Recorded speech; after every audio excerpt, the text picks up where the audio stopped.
Wow, hello everybody, and welcome to another collection-themed video to get our week started. Last time we did a video like this, we talked about several Luigi's Mansion themed items that I have, and if you remember in that video, I showcased the Luigi's Mansion game guide, and that got me thinking. I love collecting art books and information books, and there's several in the collection that I thought might be interesting to showcase. Well, it turned out that there were so many that they can have their very own video. In fact, I spent so long talking about them that I split this video into two. So, today, we are going to begin taking a look at some mostly art books, but there's a few information books in there as well. But without further ado, let's dive right in and take a look.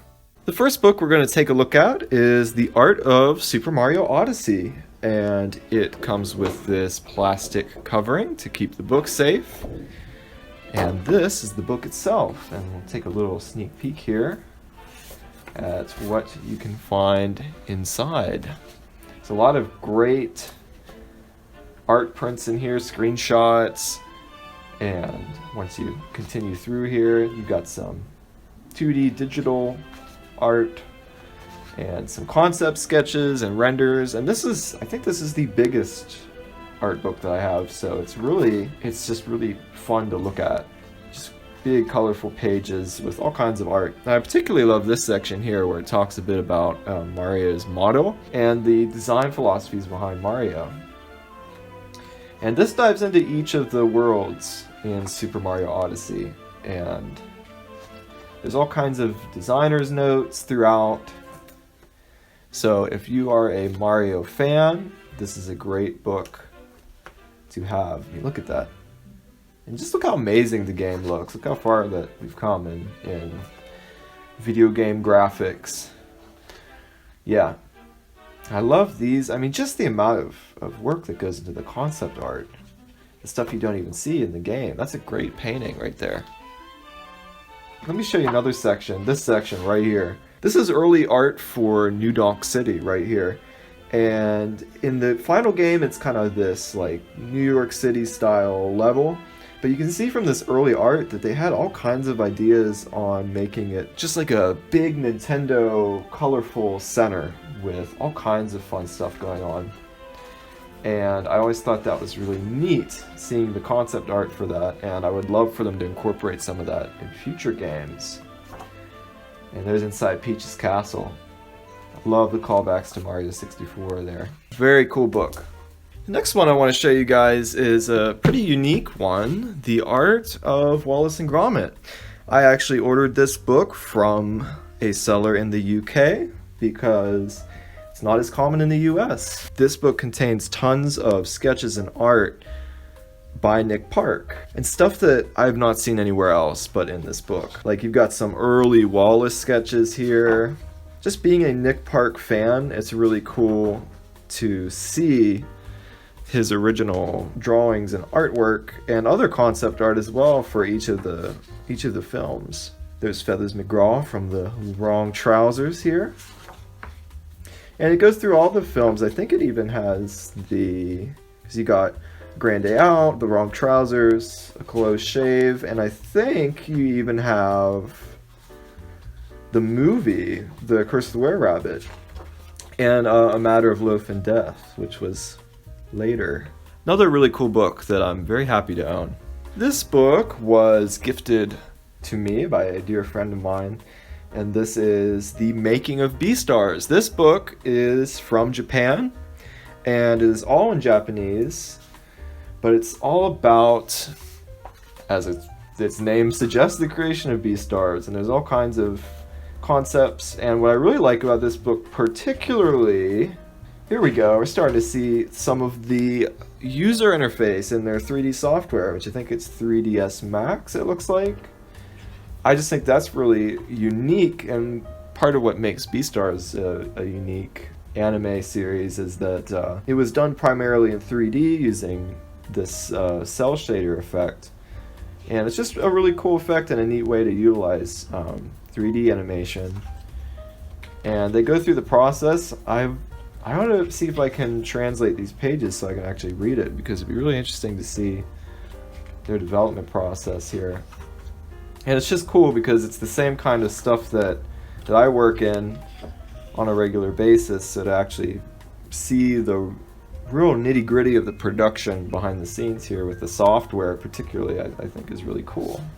And then of course all the character designs and all that cool stuff. There's a lot of great little behind the scenes information in the manga series as well. Now this isn't really technically an art book, but it does have a section in the back that has some concept art that's really cool.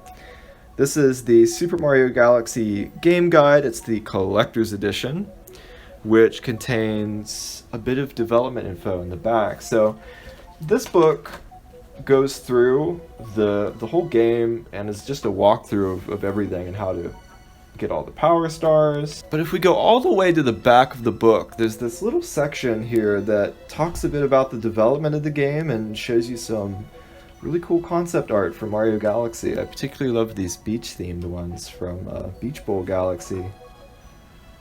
And there's a really beautiful sunset painting there. And in the back here you even have a little message from Miyamoto himself. One particular line that I love from this book is when it talks about completing the game, getting all the stars. I love this ending line. That's when you turn the power off and go outside to look up at the stars. And this is just a really special book. Super Mario Galaxy is my personal favorite video game ever. So having the game guide about it and the concept art in the back, I just think is really special. And look at that glittery cover there. I love the real just simple design on the front too. It's just the logo. Really special book. This, I believe, is a pretty new book that I got recently. My parents got this for me. This is a book about Hayao Miyazaki. And it gives you a bit of a biography on his life, but it also contains a bunch of art from the films that he's worked on. And you can see stuff from like My Neighbor Totoro, and you've got Howl's Moving Castle, Kiki's Delivery Service, lots of Ghibli stuff in here. And look at that, some original, looks like some animation frames. I love this picture of the bathhouse from Spirited Away. The imagery of the bathhouse really just stuck with me. Just a really cool place. I wish I could visit that place in real life. Just look at that. The backdrops in Studio Ghibli films are just incredible. Also wanted to show you these paintings from Howl's Moving Castle. It's just incredible how complex the castle is. There's just so much going on. It's just amazing how they brought that together. Beautiful blue skies and the landscapes. If you're a Studio Ghibli fan, this book is definitely a book that you would enjoy, especially if you love the art of Studio Ghibli. Got lots of great content. To contrast the bright, colorful world of Studio Ghibli, we have a book from another artist here, Tim Burton. This is the MoMA selection when they had the Tim Burton exhibit. And I think around that time they made this book as well. And this has all the weird and wacky, crazy sketches from Burton from when he was little and stuff that he made as he was developing films. All kinds of crazy stuff. Look at that crazy creature there. Definitely a big inspiration for me. It's really fun to draw, like crazy twisted stuff here. You can see a bit of that German expressionism influence that Burton has here with the really crazy shadows and lighting there. Just really great emotional sort of drawing that is very unique and very distinct. And here we have some storyboards here from The Nightmare Before Christmas as well. And I really like that it's from the MoMA exhibit because they had all kinds of cool stuff that Burton had, and like sculptures and drawings that he had made. So it's cool to have sort of a piece of that through this book. To go with our spooky theme we've got going on now, we have The Haunted Mansion, Imagineering a Disney Classic. Now this is really a lot about the history of the Haunted Mansion, but there's also some cool photographs and concept art of the ride, and this is my favorite ride at the Disney parks. It's got a fascinating history, and there's all kinds of fun facts and legends and information about it. And I love these old photographs of the mansion when it was, first opening, and all kinds of cool history. I love the poster art as well. And they even talk about the different mansions throughout the world, like the Tokyo Disneyland version and the Phantom Manor in Disneyland Paris, and the differences between them. And speaking of Tim Burton, they even go over the Nightmare Before Christmas overlay that they do every year. And what's so cool, too, towards the end of the book is they actually give you sort of this tour of the mansion. And I had the privilege of riding the Haunted Mansion at Walt Disney World a few years back, so it was really cool getting to see it in person, and then it's really fun to go through the book and kind of go through the ride again in a way. And the hitchhiking ghosts on the front even glow in the dark. So this book, like, if you're a Disneyland nerd like me, this is a super extensive book on the Haunted Mansion, and I think you would really love this, especially if you are a Haunted Mansion fan like I am. And that's the first half of the art book collection. And if any of these books were interesting to you, then you're going to want to stay tuned for tomorrow's video, because there's even more cool books we're going to take a look at. But until then, I want to thank you guys so much for watching, and I'll see you in the next video.